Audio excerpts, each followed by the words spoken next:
हथवा में ले ले सूरजमल डलियावा, तोड़ी ले ले चंपा के फूल, तोड़ी ले ले चंपा के फूल।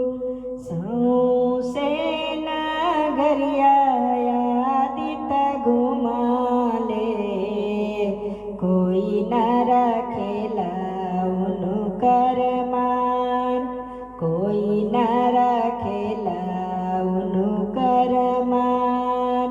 घर के मालिकवा किया देवा, जाजी मदिहले बिछा। घर के मालिकवा आशीष देवा, जाजी मदिहले बिछा। हमारा ही घरे सूरज बाबा आई, हम ही रखबीरा उरमान, हम ही रखबीरा उरमान। अम्मा करी है छठी के बरतिया, उहे रखी है राउरमान। धनी करी है छठी के बरतिया, ऊ सही राउर भार, ऊ सही राउर भार।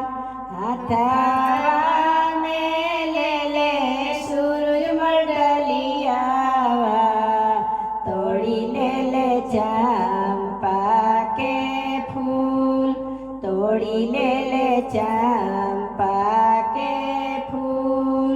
सौंसे नगरिया आदित घुमा ले, कोई न रखेला उनकर मान, कोई न रखेला उनकर मान।